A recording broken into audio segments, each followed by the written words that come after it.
السلام علیکم۔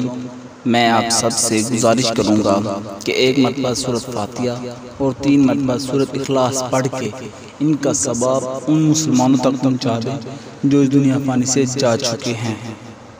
جمعے کے دن 7 کام ایسے ہیں جو آپ کو ضرور کرنے چاہیے۔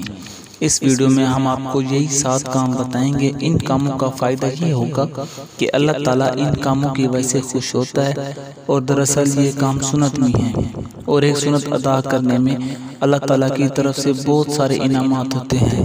اللہ تعالیٰ راضی ہو جاتا ہے اور وہ دعائیں قبول کرتا ہے۔ وہ 7 کام کیا ہے؟ سب سے پہلا کام یہ ہے کہ جمعے کے دن آپ غسل لازمی کریں۔ غسل کرنا سنت ہے۔ ایک تو غسل کے ذریعے صفائی ہو جاتی ہے، اور دوسرا سنت بھی ادا ہو جاتی ہے۔ آپ صلی اللہ علیہ وسلم جمعے کے دن غسل فرمایا کرتے تھے، اور جمعے کے دن دوسرا کام جو آپ نے کرنا ہے وہ یہ ہے کہ غسل کے بعد آپ نے اچھے کپڑے پہننے ہیں۔ اچھے کپڑوں کا مطلب یہ ہے کہ آپ کے پاس جو صاف ستھرے کپڑے ہیں آپ وہ پہنیں۔ یہ بھی ایک سنت ہے، اور ہر سنت پہ اللہ تعالیٰ راضی ہوتا ہے۔ اور تیسرا کام آپ نے یہ کرنا ہے، کپڑے پہننے کے بعد خوشبو ضرور لگانی ہے۔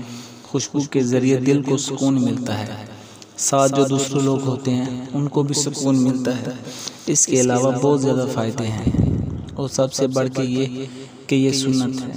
اور جمعے کے دن چوتھا کام آپ نے جو کرنا ہے وہ بھی مسواک کا اہتمام۔ ویسے بھی مسواک بہت ضروری، ویسے بھی مسواک بہت ساری بیماریوں سے شفا ہے۔ جو بندہ پابندی سے مسواک کرتا ہے وہ کئی بیماریوں سے محفوظ رہتا ہے، خاص طور معدے کے بیماروں سے وہ محفوظ رہتا ہے۔ لیکن یہ ایک سنت بھی ہے۔ اس کا ایک فائدہ یہ ہے کہ جو بندہ پابندی سے مسواک کرتا ہے، موت کے وقت اللہ تعالیٰ اسے کلمہ شہادت نصیب فرماتا ہے۔ تو جمعے کے دن مسواک لازمی کریں۔ اور 5واں کام جو آپ نے جمعے کے دن کرنا ہے وہ سورۃ کاف کی تلاوت۔ سورۃ کاف جو 15ویں پارے کے اندر ہے، 16ویں پارے کے اندر ختم ہوتی ہے۔ اس کو آپ جمعے کے دن ضرور پڑھیں۔ اگر زیادہ نہیں پڑھ سکتے تو شروع کی آیات پڑھ لیں۔ سورۃ کاف کے بہت زیادہ فائدے ہیں۔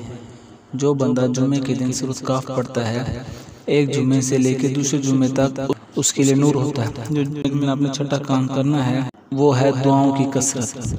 جمعے کے دن زیادہ سے زیادہ دعائیں مانگیں۔ جمعے کے دن ہر وقت دعا کی قبولیت کا عمل ہوتا ہے، لیکن ہم اوقات کو مس کر دیتے ہیں، اور پھر بعد میں افسوس کرتے ہیں کہ ہماری دعائیں قبول نہیں ہوتی۔ جمعے کے دن جب بھی آپ وقت ملے آپ ہاتھ اٹھائیں اور اللہ تعالیٰ سے سامنے دعا مانگیں، اپنے مسائل کا حل مانگیں۔ جس کسی کا کوئی بھی مسئلہ ہے وہ اللہ تعالیٰ سے مانگیں۔ اللہ تعالیٰ ہر کرنے والا ہے، بس بندہ اسے مانگے اسے ہی۔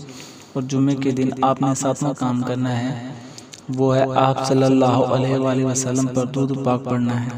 آپ جمعے کے دن آپ صلی اللہ علیہ وسلم پر کثرت کے ساتھ درود پاک پڑھیں۔ درود پاک کے بہت زیادہ فائدے ہیں، لیکن ایک فائدہ یہ ہے کہ درود پاک کے برکت سے اللہ تعالیٰ بھی راضی ہوتا ہے اور دعائیں بھی قبول ہوتی ہیں، اور آپ صلی اللہ علیہ وسلم بھی شفاعت بھی نصیب ہوتی ہے۔ تو جمعے کے دن یہ 7 کام جو آپ کو لازمی کرنے چاہیے، اور یہ 7 کام سنت بھی ہیں۔ تو جو بندہ سنت کو پورا کرتا ہے، سنتوں پہ چلتا ہے، اللہ تعالیٰ اس سے راضی ہوتا ہے۔ یہ کام آپ مرد بھی کریں عورتیں بھی کریں، دونوں کر سکتے ہیں۔ جو بندہ بھی یہ عمل کرے گا اللہ تعالیٰ اس سے بہت زیادہ ثواب دے گا، اور اللہ تعالیٰ اس سے راضی ہوگا۔ اس ویڈیو کو زیادہ سے زیادہ شیئر کریں تاکہ دوسرے لوگ بھی اس سے فائدہ حاصل کر سکیں، اور ہر نئی ویڈیو دیکھنے کے لیے ہمارے چینل کو سبسکرائب کریں۔